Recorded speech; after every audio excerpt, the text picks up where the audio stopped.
আল্লাহ তাআলা মানুষ সৃষ্টি করেছেন। তার সৃষ্টির লক্ষ্য তিনি কোরআন মাজিদে নানা শব্দবাক্যে ব্যক্ত করেছেন। কোরআন মাজিদের এক জায়গায় বিষয়টি এই শব্দবাক্যে ব্যক্ত করেন, আল্লাযী খালাকাল মাউতা ওয়াল হায়াতা লিয়াবলুয়াকুম আইয়ুকুম আহসানু আমালা ওয়া হুয়াল আজিজুল গফুর। তিনিই সেই সত্তা যিনি জীবন মৃত্যুকে এ পরীক্ষা করার জন্য সৃষ্টি করেছেন যে তোমাদের মধ্যে কে অধিক উত্তম আমল করে, আর তিনিই পরাক্রমশালী ও অধিক ক্ষমাশীল। সূরা মুলক। আল্লাহ তাআলা মানুষের এই পরীক্ষা নেওয়ার জন্য সৃষ্টি করেছেন পৃথিবী। মানুষ পৃথিবীতে এসে আল্লাহ তাআলার পক্ষ থেকে নানা রকম পরীক্ষার সম্মুখীন হয়ে থাকে। মানুষের প্রবৃত্তি তার জন্য এক পরীক্ষার বস্তু। এই প্রবৃত্তি পূজা থেকে বেরিয়ে নিজেকে সঠিক পথের দিশারি বানানো আল্লাহ তাআলার পক্ষ থেকে বিশাল এক পরীক্ষা। অনুরূপ মানুষ ও জিনদের মধ্যে যারা সদা অন্যায়ের পথে ডাকছে, তারা সঠিক পথের অনুসন্ধিৎসুদের জন্য বড় পরীক্ষা। তাদের ডাকে সাড়া না দিয়ে আল্লাহ ও তার রাসূলের ডাকে সাড়া দেওয়া মুমিনের জন্য এক অগ্নি পরীক্ষা। তাছাড়া পার্থিব বিপদ-আপদ ও কষ্টক্লেশের মাধ্যমেও আল্লাহ তাআলা পরীক্ষা করে থাকেন। একজন মুমিনকে তার জীবনে এসব পরীক্ষার সম্মুখীন হতে হবে।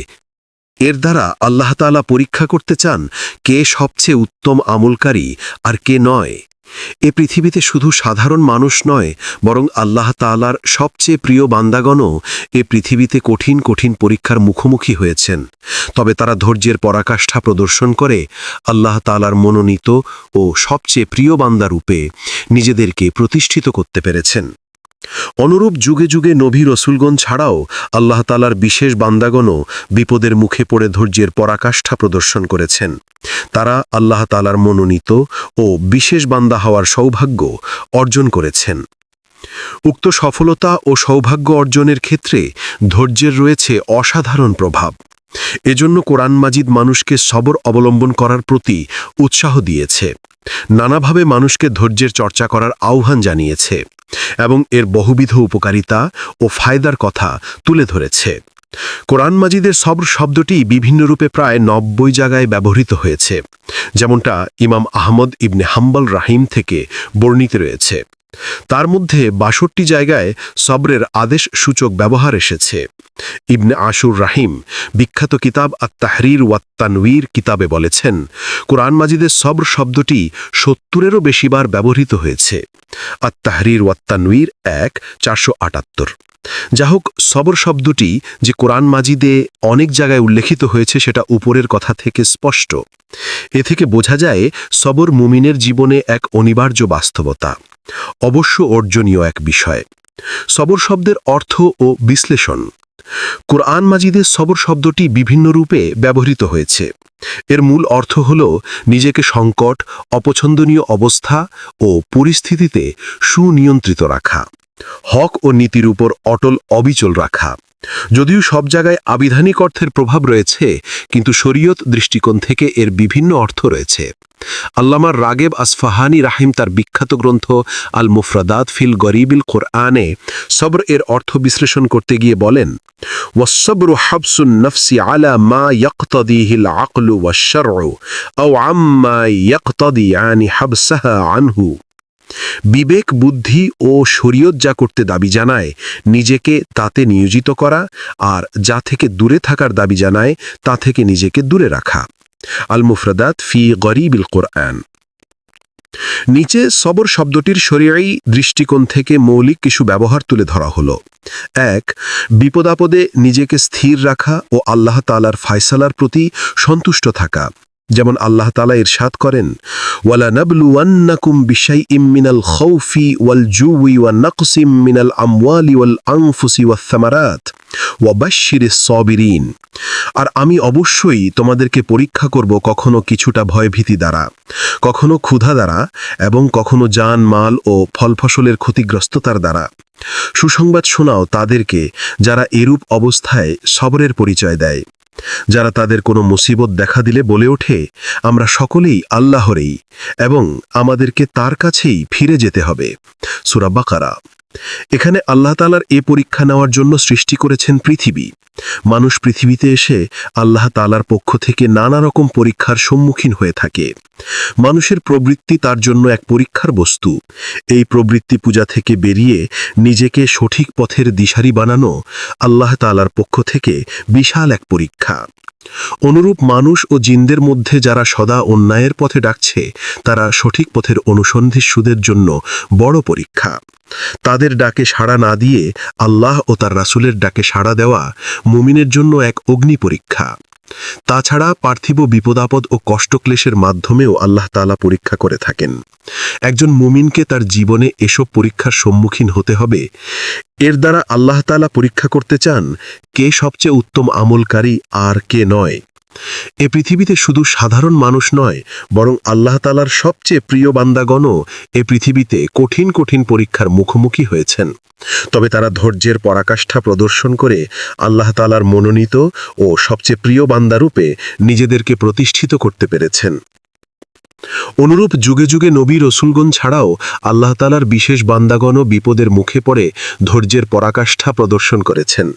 তারা আল্লাহ তাআলার মনোনীত ও বিশেষ বান্দা হওয়ার সৌভাগ্য অর্জন করেছেন।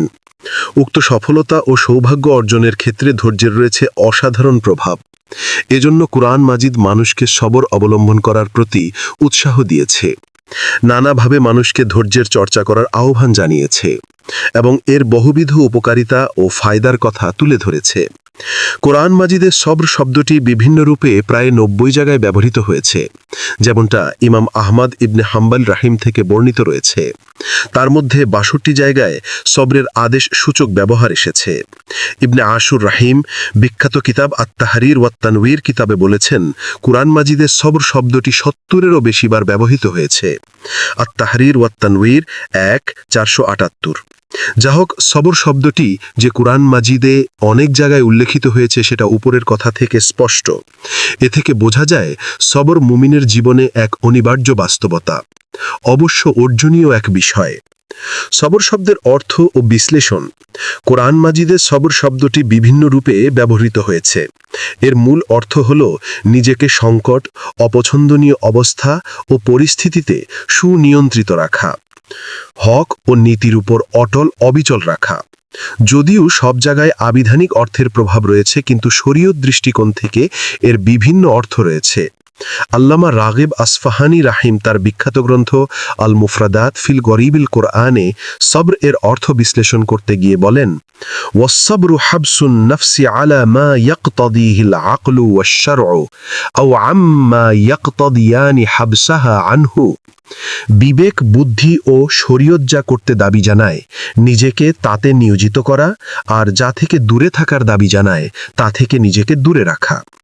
আল মুফরাদাত ফি গরিবিল কোরআন।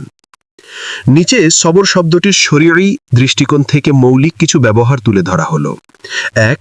বিপদাপদে নিজেকে স্থির রাখা ও আল্লাহ তাআলার ফায়সালার প্রতি সন্তুষ্ট থাকা। যেমন আল্লাহ তাআলা ইরশাদ করেন, ওয়ালা নাবলুওয়ান্নাকুম বিশাইইম মিনাল খাউফি ওয়াল জুই ওয়া নাকসিম মিনাল আমওয়ালি ওয়াল আনফুসি ওয়াস সামারাত ওয়া বাশশিরিস সাবিরিন। আর আমি অবশ্যই তোমাদেরকে পরীক্ষা করব, কখনো কিছুটা ভয়ভীতি দ্বারা, কখনো ক্ষুধা দ্বারা এবং কখনো জান, মাল ও ফল ফসলের ক্ষতিগ্রস্ততার দ্বারা। সুসংবাদ শোনাও তাদেরকে যারা এরূপ অবস্থায় সবরের পরিচয় দেয়, যারা তাদের কোনো মুসিবত দেখা দিলে বলে ওঠে, আমরা সকলেই আল্লাহরই এবং আমাদেরকে তার কাছেই ফিরে যেতে হবে। সূরা বাকারা। 2. প্রবৃত্তির বিরুদ্ধে গিয়ে গুনাহ ও অন্যায় থেকে নিজেকে দূরে রাখা এবং আল্লাহের প্রতি ঈমান, তার ইবাদাত বন্দেগী ও দ্বীনের যাবতীয় বিধিবিধান পালনে সদা তৎপর থাকা। যেমন আল্লাহ তাআলা বলেন, ইয়া আইয়ুহাল্লাযীনা আমানুসবিরু ওয়া সাবিরু ওয়া রাবিতু ওয়াত্তাকুল্লাহা লাআল্লাকুম তুফলিহুন। হে মুমিনগণ, সবর অবলম্বন করো, মোকাবেলায় সময়ে অবিচলতা প্রদর্শন করো এবং সীমান্ত রক্ষায় স্থিত থাকো, আর আল্লাহকে ভয় করে চলো, যাতে তোমরা সফলকাম হতে পারো। সূরা আলে ইমরান। এখানে সবর শব্দটি অনেক ব্যাপক, এর অনেক শাখা প্রশাখা রয়েছে, যথা আল্লাহ তাআলার আনুগত্যে অবিচলতা প্রদর্শন করা, গুনাহ থেকে বেঁচে থাকার জন্য মনের ইচ্ছা ও চাহিদাকে দমন করা এবং কষ্টক্লেশ সহ্য করা। এখানে এই 3 প্রকার সবরই উদ্দেশ্য হতে পারে। তাওজিহুল কুরআন, পৃষ্ঠা 185। 3. জিহাদের ময়দানে শত্রুর মোকাবেলায় দৃঢ়পদ থাকা, যেমন আল্লাহ তাআলা বলেন, ওয়ালাম্মা বারাজু লিজালুতা ওয়া জুনুদিহি ক্বালু রাব্বানা আফরিগ আলাইনা সাবরান ওয়া সাব্বিত আকদামানা ওয়ানসুরনা আলাল কওমিল কাফিরিন। তারা যখন জালুত ও তার সৈন্যদের মুখোমুখি হলো, তখন তারা বলল, হে আমাদের প্রতিপালক, আমাদেরকে সবর দান করো এবং আমাদেরকে অবিচল পদ রাখো এবং কাফের সম্প্রদায়ের বিরুদ্ধে আমাদেরকে সাহায্য ও বিজয় দান করো। সূরা বাকারা। এখানে শারীরিক ও মানসিক 2 ধরনের কষ্টই উদ্দেশ্য হতে পারে।